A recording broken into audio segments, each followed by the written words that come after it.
Hi, I'm Catherine, and I'm a hardcore capitalist. What does that mean? It means that I'm very bothered about the fact that capitalism today is not working. It is not working the way it's supposed to. It is diverted from its true and proper path and purpose. Capitalism, like democracy, is supposed to work for the greater good, not just the few.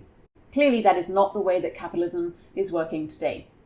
So we need to rehabilitate capitalism, we need to rehumanize capitalism, and thereby re-optimize capitalism.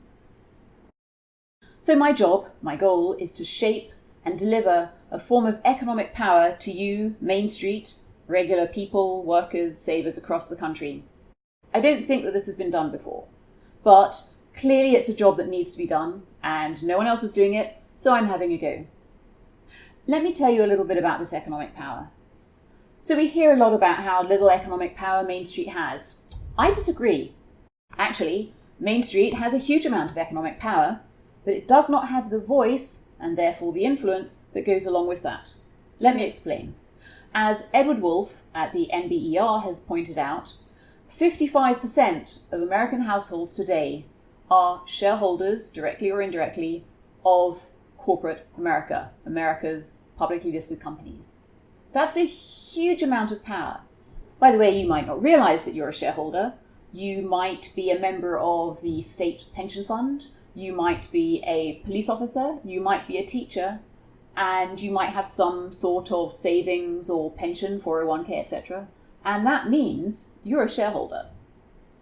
Now, we are in what is called a shareholder primacy model. And what does that mean? It means that shareholders are generally considered to be the owners of publicly listed corporations. So that's a huge amount of power that actually Main Street has over corporate America. So what's happening? Why is that power not translating into a voice and influence that's working for you, that's benefiting you? And the answer is, we're not really in a shareholder primacy model today. The problem is not that. The problem actually is that we are in a paradigm of Wall Street primacy. In other words, corporate America is being run for the benefit of Wall Street, not Main Street. And let's remember, Wall Street is not managing its own money, it's managing your money, Main Street's money. So what's happened to your influence and your voice as the shareholders of corporate America? Well, Wall Street, acting as your servant, managing your money, has usurped your power and your voice and your influence. That's the problem.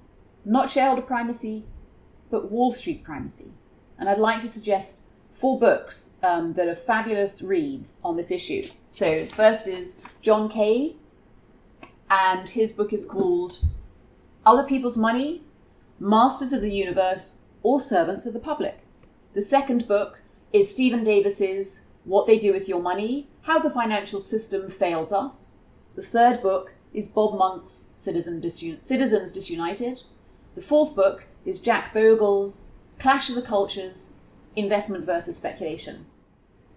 So, what is Wall Street doing with your money? Number 1, they're doing an abysmal job of nurturing long-term corporate growth and investment returns. Number 2, they are charging you extortionate fees for the privilege of doing a diabolical job with your money. And number 3, they have usurped your power, your voice as shareholders of corporate America. In fact, what they are doing is highly corrosive and highly toxic to capitalism. They are rent-seeking, they are wealth appropriating, and they are huge recipients of corporate welfare. You could not be more anti-capitalist by your actions. So it is not millennial socialists that are the biggest threat to capitalism today. It is, in fact, Wall Street through its anti-capitalist practices. Every single day, it is indulging in corrosive, toxic actions that are very, very detrimental and threatening to capitalism today. Take a look around. Look where we are. Look where it's got us. Let me remind you of just how big and hugely influential this voice of shareholders is, the voice that Wall Street has usurped, that rightly belongs to you, Main Street, because it is your money. So, as Jack Bogle pointed out, Jack Bogle, by the way, was the biggest Wall Street champion of Main Street that we've seen in the last 50, 60 years. He created a $5 trillion company.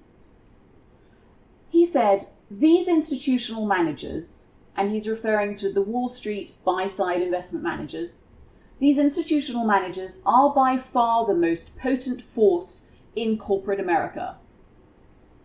Warren Buffett agreed, and he said, if you had the top 5 institutional investors, and when they saw something outrageous, the 5 of them spoke together, the world would change.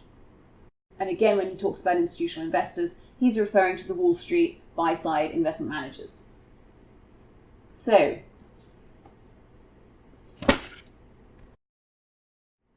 every day, these Wall Street investment managers are meeting with the CEOs and CFOs of corporate America, and they are shoving down their throats a very warped, dysfunctional corporate strategy that is focused on rationalization, which means squeezing costs, which means squeezing workers. And that's your biggest driver of economic inequality. They're doing it with your voice and your money as shareholders of these corporations. So Wall Street has essentially taken your voice and your influence to benefit itself, instead of using that to benefit you. And in the process, they are making out like bandits. So the question is, would you like to take back your voice? Would you like to take back your economic power over corporate America? Now, calm down, we don't need any pitchforks nor dragons for this. We just need to be smarter than Wall Street, which frankly isn't that difficult.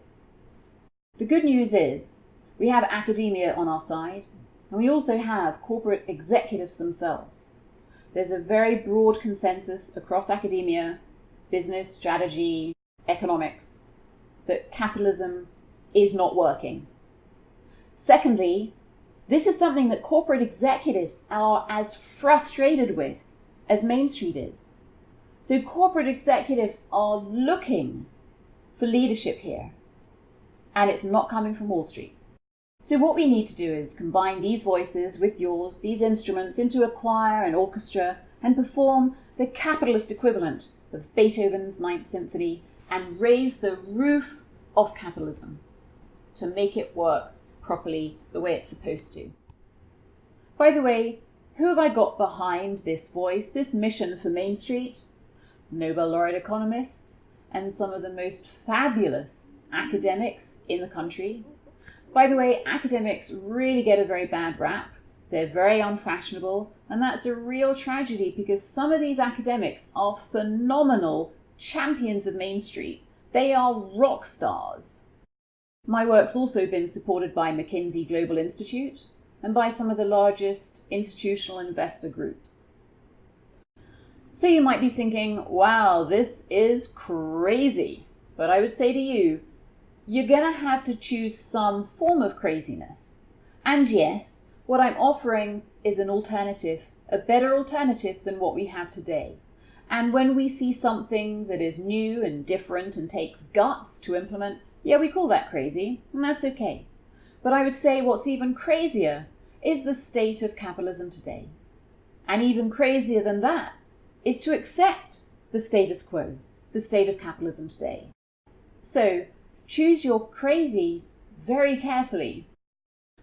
By the way, this mission to give Main Street back its rightful economic voice and influence and power, to rehabilitate capitalism, to rehumanize capitalism and thereby to optimize capitalism, to reverse economic inequality, this couldn't be done in Europe. This could only be done here in America because Americans are kick-ass, gutsy, visionaries, pioneers, able to see and create a tomorrow that is different to yesterday, and thereby to provide leadership to the rest of the world. In my next few videos, I'll cover various points, including number 1, people often talk about how companies today are too focused on the bottom line. That's actually not the problem. The problem is that companies today, because of Wall Street, are focused on the middle line. If you have bottom line growth that's driven by top line growth, innovation, that's actually a very good thing. That's sustainable and inclusive capitalism.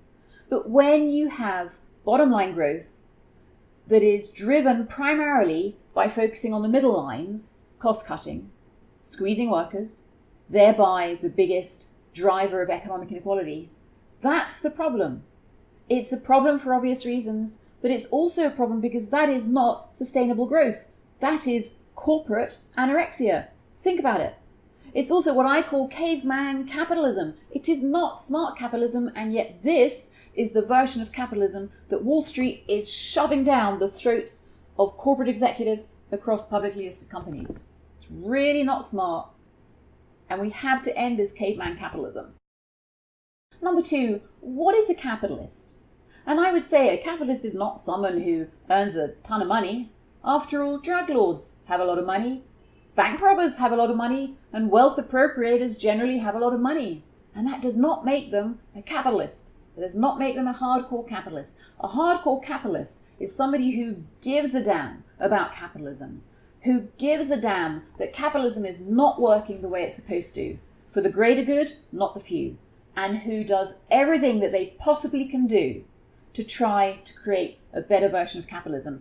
And I see too few capitalists on Wall Street. By the way, in my videos, I often use fairly irreverent language when I'm talking about Wall Street, and there are two really good reasons for this. Number one, Wall Street is intellectually bankrupt. Number two, they have usurped your voice and your control. And so this is deliberately language that disempowers them, that restores the power balance between you, your money, and Wall Street, who are Main Street's servants. I really hope you'll come with me on this journey and help me with this mission.